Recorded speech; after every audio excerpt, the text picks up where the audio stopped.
Moving over to topic two. This one might be a shorter one, but just kind of a question I was contemplating myself with a little bit of a rewatch. We're sticking with wrestling, but we're going to be talking about NXT and the kind of black and gold era. I've been rewatching kind of just to relax at night the NXT pay-per-views or takeovers recently from like Neville era of champion until I think the last one or the most recent one I watched was what takeover it was. It was one of the ones around Mania, but the main event was Gargano and Ciampa in that unsanctioned match. But in rewatching these, I'm kind of curious, like, what if the NXT Black and Gold style would work, or why it hasn't worked, or they haven't committed to it, I guess, recently in the Triple H era. Obviously, NXT evolved the Black and Gold. Triple H was kind of in charge of that. And we saw him build up this brand of like an alternative prior to AEW, obviously taking what Ring of Honor was doing and PWG and that kind of style of the indie style and bringing it to a more produced, high production value with the WWE stuff. Bring it to the mainstream, I guess you could say. And obviously it caught fire. People really loved it, connected with a lot of the independent talent that was coming in, like your Ballers, your Owens, your Zanes, the list goes on and on and on, along with a mix of hometown or homegrown talent. We had the discussion a while back about, like, obviously the call-up success with Vince being in charge and, like, some people really catching on and a lot of them kind of floundering, not doing much. But now with Vince gone, Triple H being in charge, obviously Shawn Michaels running the 2.0 post era. I don't even know if we could still call it 2.0, maybe 3.0. I don't know. I'm curious to like why that style of match hasn't made its resurgence into Triple H's era, and would it even work? Just watching it back, obviously with the NXT style back in the day with the Black and Gold, a lot of things were more faster paced. You got a lot of more false finishes, and I'm curious if the audience in WWE is even still there for that match, and that's why they haven't committed to that. Obviously, with AEW being now,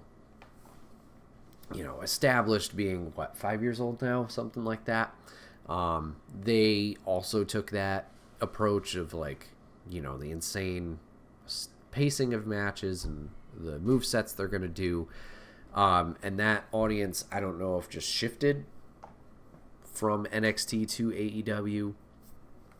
I know NXT at that time. Really congested today, I guess. I know NXT during that period of pandemic kind of didn't really hit the highs that we were hoping for, or kept that momentum.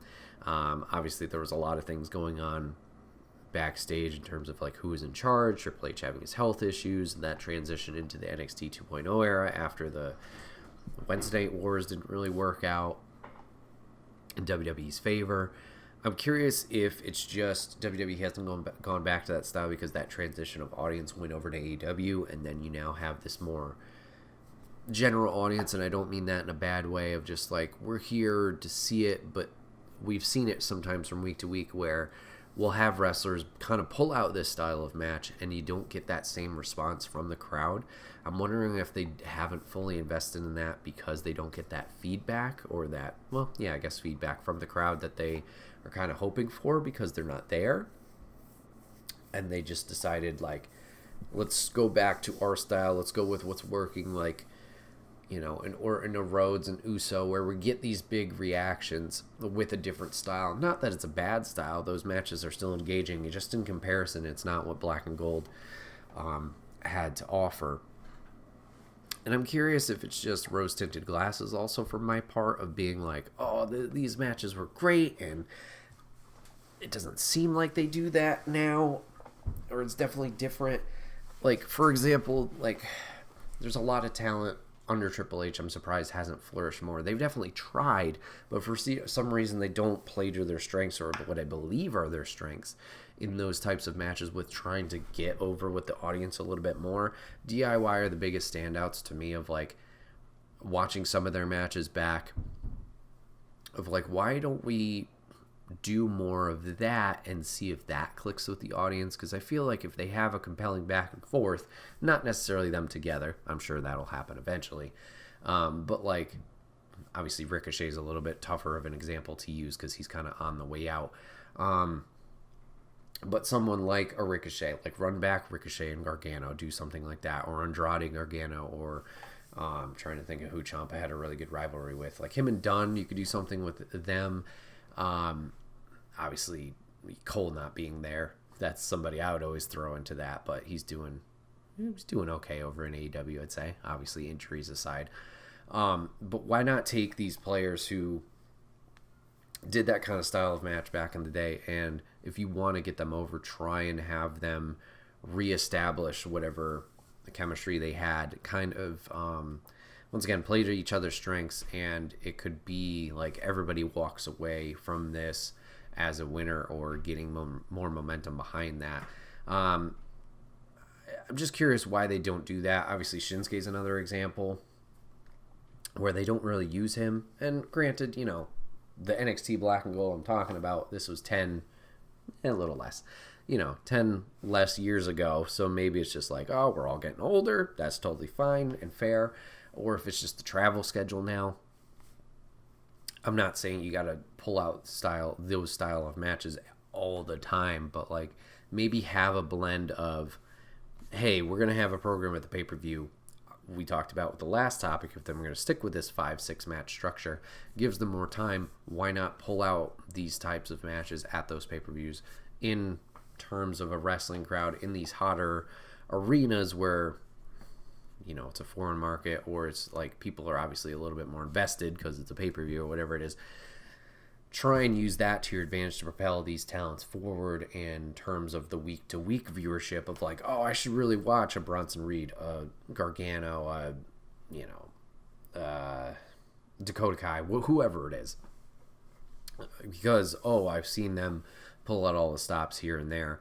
I'm curious why they don't use it like that. And then if it's somebody like, oh, we're not using you in a pay-per-view program, or your payout, whatever it is, isn't going to be there, you could still sprinkle those matches in, I feel, on regular TV television. Obviously, time is a little bit more limited there with commercial breaks, and you don't have that fluctuation of like, yeah, we can easily throw you 20, 30 here. Because with your TV, there's a lot of stories, obviously, you're trying to establish, build upon characters, whatever it is. So it's a little bit more difficult, but you give 15, 10-minute, throw them out there. And I'm not sure if that's what they're trying to do with the speed programming as well on X. I haven't personally watched. The only speed match I have watched was that recent 30-second one with Andrade and Carl Anderson. Like that's way off. Don't do that. I'm curious why this style hasn't latched on in terms of mainstream audience. Obviously, once again, AEW seems to be catching it. Is it just because all of that audience went with them, or a majority? Because there's also been, I guess you could say, strikeouts with this in terms of like cruiserweight stuff. Cruiserweight typically was faster paced, as we tried with 205 Live, and like I really enjoyed the Cruiserweight Classic when we did that. Granted, it was once again kind of peppered with this NXT Black and Gold, and it was years ago, and it also had the distinct flair of like independent talent being involved who wasn't signed with WWE. So there's a lot of factors in that are kind of is existential the right word? I don't know. But outside factors there that could have added to the increased excitement for it. But 205 Live, they tried that again, and that didn't really seem to take off, whether it was the Cruiserweight division on Raw during that time, or the separate programming itself. Like, I didn't watch 205 when it was a separate show. I heard they had some great matches there, but it was at that point of like, there's so much to watch. Like, I can't watch everything, or rather didn't feel enticed to watch everything. So I don't know if it's just feeling the failed experiments there, that they don't want to go with that route.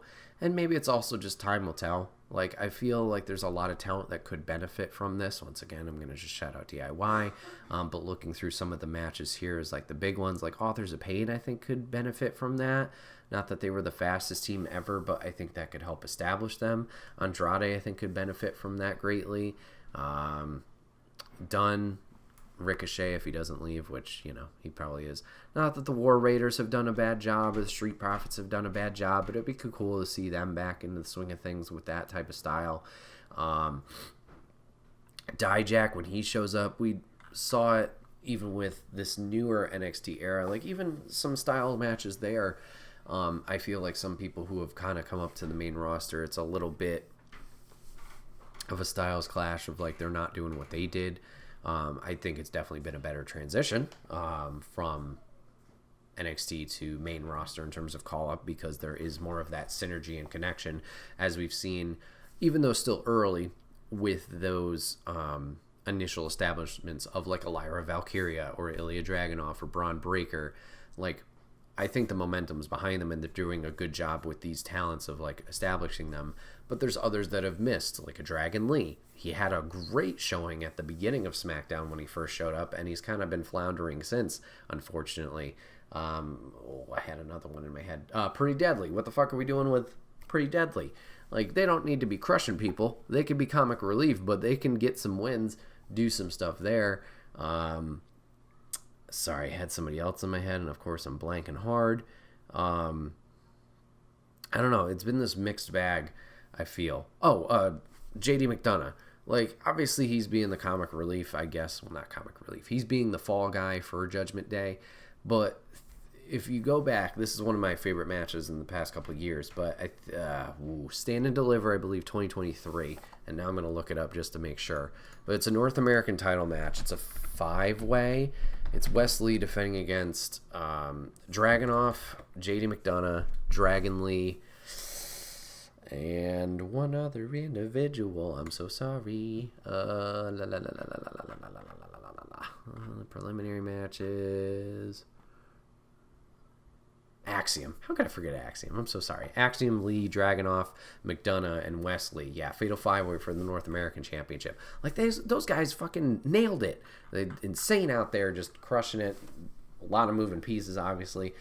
Like, those are people who I feel sometimes aren't hitting to their fullest potential. And like I said, there's better synergy where there are people who definitely stand out and are doing decent or okay so far.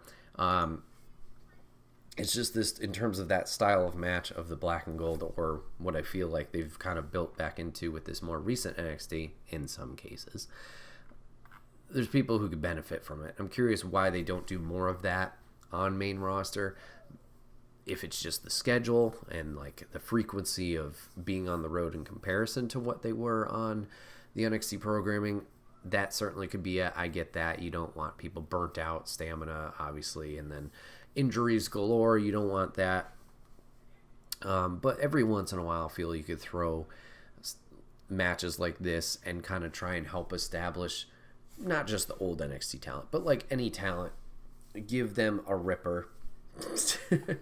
Let them loose. Have something that's really awesome and give the time to them, as we once again talked about with Clash of the Castle. Kind of try and build them up in terms of the mainstream, not just those hardcore pay-per-view audiences. Try and make them more exciting, more enticing from the week to week, because once again, if everybody's doing well, it's just going to elevate the company overall, and you don't just have to rely on your top 10 people here and there. And I think overall, WWE in this new era, as we can see with audience, like ticket sales and everything, like they are doing a good job. There are a lot more people that are interesting and have this backing behind them. I'm just trying to think of like, how do we get the lower threshold of at least like perspective, that talent, how do we elevate them to get them also to that level of the main event people, so you can then pick and choose, flip flop, go all the way around.